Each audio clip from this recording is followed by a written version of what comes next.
நான் Jesus Christ கிடையாது. ஒரு கன்னத்தில் அடிச்சா இன்னொரு கன்னத்தை காட்டிட்டு போறதுக்கு நான் இயேசு கிடையாது. இயேசுநாதர்கிட்ட ஒருத்தர் கேட்டாராம், இயேசுவே என்னை எவ்வளவு நேசிக்கிறீர்கள் அப்படின்னு. அவர் தன்னுடைய இரு கைகளையும் அகல விரித்து இவ்வளவு என்று சொல்லி சிலுவையில் உயிர் நீத்தார் அப்படின்னு சொல்லுவாங்க. அதாவது அந்த நேசிப்புக்கு எல்லை கிடையாது, அதே போல மன்னிப்புக்கும் எல்லை கிடையாது. இது இயேசுநாதர் சொல்லி கொடுத்த ஒரு பாடம். இயேசுனுடைய சீடர்கள்ல ஒருத்தன் பீட்டர், அவன் ஒரு நாள் இயேசுநாதர்கிட்ட கேட்டிருக்கான், இயேசுவே நான் என்னுடைய தம்பி கிட்ட அடிக்கடி சண்டை போட்டுக்கிட்டு இருக்கிறேன், என்னுடைய சகோதரன் கூட, அவனை நான் எத்தனை தடவை மன்னிக்கிறது? ஏற்கனவே 7 தடவை அவனை மன்னிச்சுட்டேன் அப்படின்னு சொல்லியிருக்கிறான். அப்போ இயேசு சொன்னாராம், மன்னிக்கிறதுக்கு எத்தனை தடவைங்கிற கணக்கெல்லாம் கிடையாது. எத்தனை தடவை உன்னுடைய சகோதரன் உன்னை கோபப்படுத்துகிறானோ அத்தனை தடவை நீ மன்னிக்கிறதுக்கும் தயாராக இருக்கணும், அதுதான் அப்படின்னு சொன்னாராம். அப்போ இவனுக்கு ஒன்றும் புரியல, இது என்ன அவன் தப்பு பண்ணிக்கிட்டே இருப்பான், நாம் மன்னிச்சுக்கிட்டே இருக்கிறதா அப்படிங்கிறது மாதிரி குழப்பமாக இருந்திருக்கிறான். அப்போ இயேசுநாதர் தன்னுடைய சீடன் பீட்டர்கிட்ட ஒரு கதை சொன்னாராம். அந்த கதை இன்றைக்கு நாம் எல்லாரும் சிந்தித்து பார்க்க வேண்டிய ஒரு கதை. அதாவது மன்னிப்பை விரும்புகிறவர்கள் மன்னிக்கவும் தயாராக இருக்க வேண்டும் அப்படிங்கிறது தான் அந்த கதையினுடைய தத்துவம். அந்த இயேசுநாதர் சொன்ன கதை என்னன்னா, ஒரு மன்னர் இருந்தார். அவர் ஒரு நாள் அரண்மனையில் உட்காந்து கணக்கு வழக்குகள்லாம் பார்த்துக்கிட்டு இருந்தார். நம்ம அரண்மனையிலேருந்து யார் யார் அரசாங்க கடன் வாங்கியிருக்கிறாங்க, யார் யார் திருப்பி செலுத்தி இருக்கிறாங்க அப்படிங்கிற விவரத்தையெல்லாம் பார்த்துக்கிட்டு இருந்தார். அப்போ தான் புரிஞ்சுது, அந்த அரண்மனையில் வேலை செய்கிற ஒருத்தனே அரசாங்க கடன் வாங்கியிருக்கிறான். எவ்வளவு? 10,000 பொற்காசுகள் வாங்கியிருக்கான் கடன்.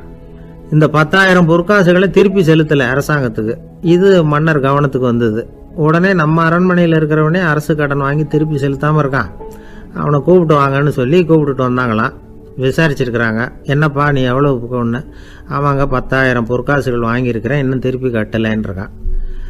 உடனே அவர் மன்னர் சொல்லியிருக்கிறார், நம்ம சட்டத்திட்டப்படி நீ உடனே பணத்தை திருப்பி கட்டிடு. அப்படி உன்னால் கட்ட முடியலன்னா உன்னுடைய வீடு வாசல் சொத்து சுகம் எல்லாத்தையும் விற்று அந்த பணத்தை அரசு கருவூலத்தில் சேர்த்துக்கிறதுக்கு நானே ஏற்பாடு பண்ணிடுறேன் அப்படின்னு அந்த மன்னர் சொன்னாராம். இவன் அப்படியே அதிர்ச்சி ஆகிட்டான், அப்படியே பொத்துன்னு காலில் விழுந்தானா, மன்னா என்னை மன்னிச்சுங்க, என்னால் முடியல, எனக்கு மன்னிப்பு கொடுங்க அப்படின்ட்டுருக்கான். உடனே அவர் எழுந்திரிச்சு, சரி நீ மன்னிப்பு கேட்டுவிட்ட, அதனால் உன்னை மன்னிக்கிறேன், நீ பணம் கட்ட வேண்டாம் அப்படின்னு சொல்லி அந்த மன்னர் அவனை விட்டுட்டாராம். பணத்தையும் தள்ளுபடி போட்டார், நீ திருப்பி கட்ட வேண்டான்னு. இவனுக்கு ரொம்ப மகிழ்ச்சி, அதனால் ரொம்ப உல்லாசமாக வந்துகிட்டு இருக்கிறான். தெருவில் வந்துக்கிட்டு இருக்கிறப்ப இவங்கிட்ட கடன் வாங்கின ஒருத்தன் எதுக்கு வந்துக்கிட்டு இருக்கான். அவன் இவங்கிட்ட ஒரு 100 பொற்காசுகள் கடன் வாங்கியிருக்கான். அவன் வந்தான், இவன் போய் அவன் சாட்டையாக பிடிச்சிக்கிட்டான், நீ எப்படா என் கடனை திருப்பி கொடுக்க போகிறேன்னு. அவன் இப்போ முடியல, கொஞ்சம் பொறுத்துக்கா, அப்புறம் தரேன் இருக்கான். அதெல்லாம் முடியாது, நீ கொடுத்து தான் ஆகணும் அப்படின்னு இவன் புடிவமாக சொல்கிறான். இப்போ நிலைமையை பாருங்கள், இவன் ஏற்கனவே 10,000 பொற்காசுகள் அரசாங்கத்தில் கடன் வாங்கினா அதுக்கு மன்னிச்சு விட்டுட்டார் இவனை.